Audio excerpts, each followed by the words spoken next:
The conference room at Anderson and Sons Manufacturing felt like a tomb. My father sat at the head of the table, looking smug as he prepared to hand over the family business, or what was left of it, to his disappointment of a daughter.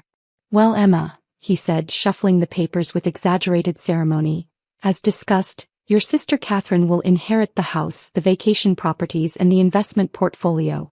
You get." He paused for dramatic effect, Anderson and Sons.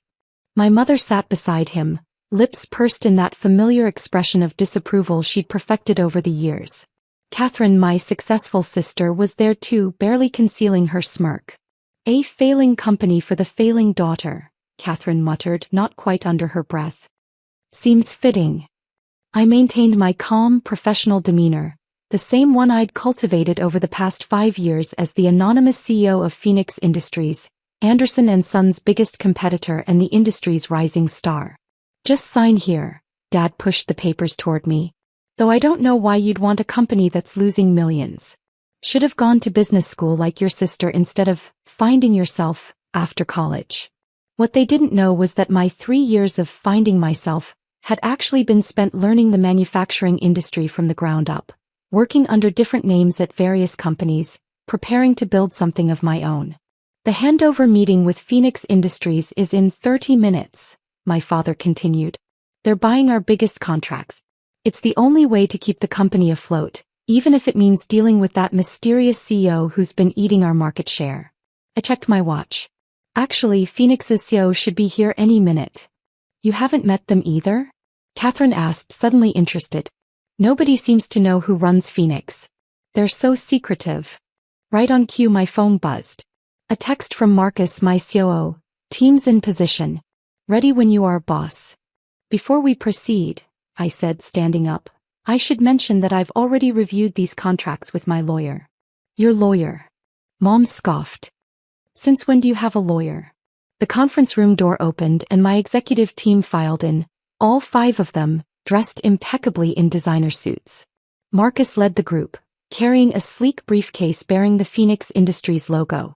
"Mrs. Anderson," Marcus said smoothly, "I believe you're sitting in my CEO's chair." The confusion on my family's faces was priceless. Mom actually stood up, automatically deferring to what she assumed was Phoenix's leadership team. "I don't understand," my father frowned. "We're supposed to meet Phoenix's CEO." "You are," I said, taking the seat my mother had vacated. "Phoenix Industries, founded 5 years ago by Emma Chin. That's my married name, by the way. Another detail you never bothered to ask about." The signing pen dropped from my father's hand. The silence in the conference room was deafening. Catherine's smirk had vanished, replaced by open-mouthed shock. My mother had sunk back into her chair, clutching her designer handbag like a lifeline. "This is some kind of joke," my father finally managed, his face reddening. "Phoenix Industries is a $500 million company. You can't." "Actually," Marcus interjected, opening his briefcase, "Phoenix Industries' current valuation is $780 million after our last funding round. And yes, Emma owns 67% of the shares." He distributed folders containing Phoenix's financial statements, market analysis and acquisition proposals. My family stared at the documents as if they were written in alien hieroglyphics. "While you were busy writing me off as a failure," I said calmly, "I was building the company that's been systematically outperforming Anderson and Sons in every market sector."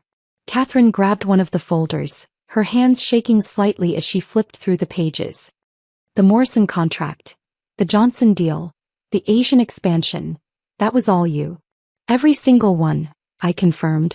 "Remember last Christmas when you mocked me for missing family dinner because of work commitments?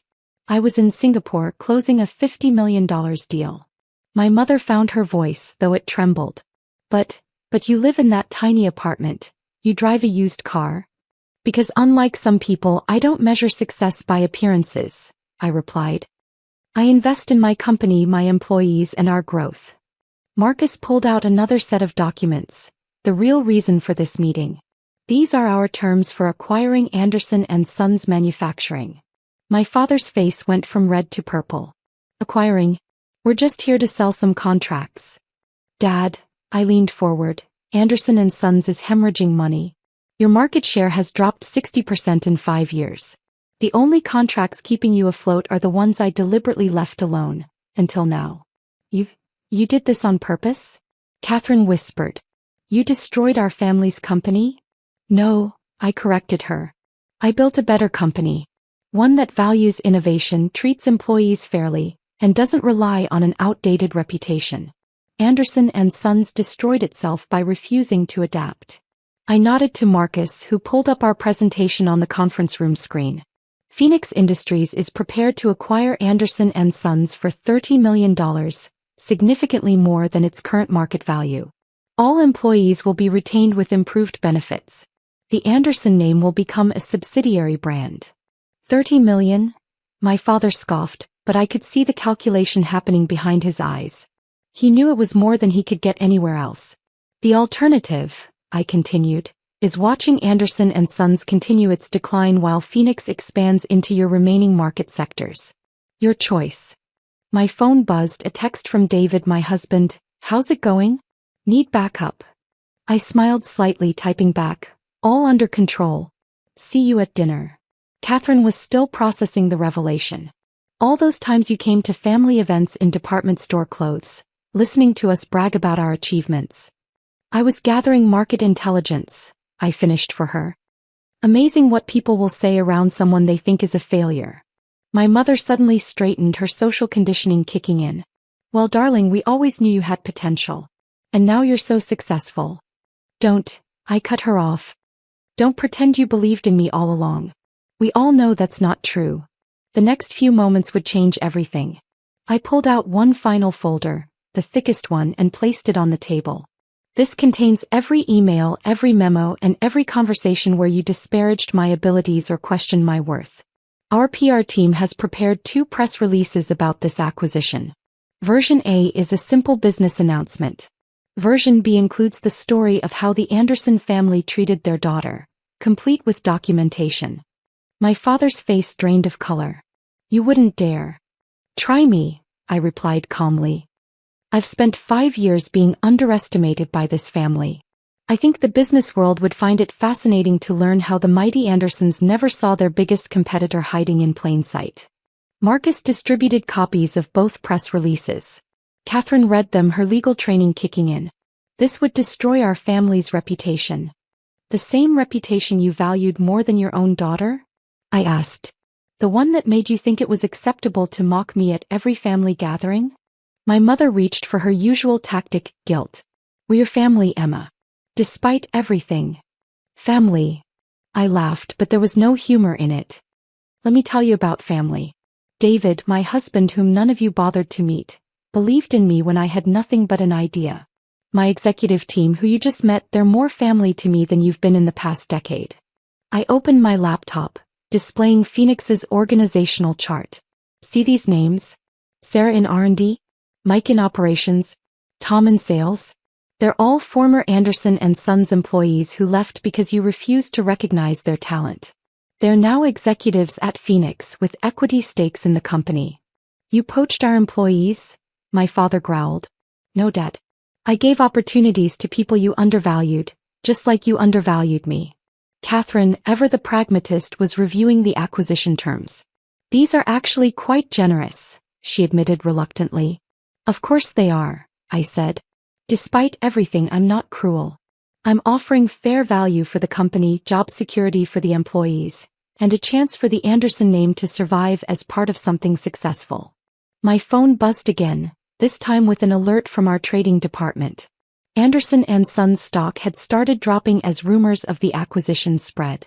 You have 30 minutes to decide, I announced, standing up. My team will wait here. I have a lunch meeting with the governor about Phoenix's new tech training initiative. The governor? My mother gasped. Since when do you? Since I became one of the state's largest employers, I cut her off. Amazing what building a $780 million company will do for your social connections. As I gathered my things, Catherine spoke up. The inheritance papers. You never signed them. I don't need them, I replied. Keep Anderson and Sons. Keep the houses and the investments. I built something better. I walked to the door but paused before leaving. Oh, and Mom? Tiny apartment you mocked? It's actually the penthouse of the building I own. The used car is a custom Tesla with a waiting list of 2 years. I just never felt the need to show off. The next few hours were a blur of activity. My parents, realizing they had no choice, signed the acquisition papers. Catherine, the star lawyer, couldn't find a single loophole to exploit. By evening, Phoenix Industries' acquisition of Anderson and Sons was official. I chose press release A, the simple business announcement. Not out of kindness but because success was revenge enough. That night, at home with David, I finally allowed myself to process everything. "How does it feel?" he asked, pouring us both a glass of champagne. "Honestly, not as satisfying as I thought it would be," I admitted. "I spent years planning this moment, but now you realize you outgrew their approval a long time ago," he finished. "Exactly." I smiled, looking out over the city from our penthouse. Phoenix is expanding into Europe next month. We're launching our tech education foundation. We're changing lives. That means more than any revenge.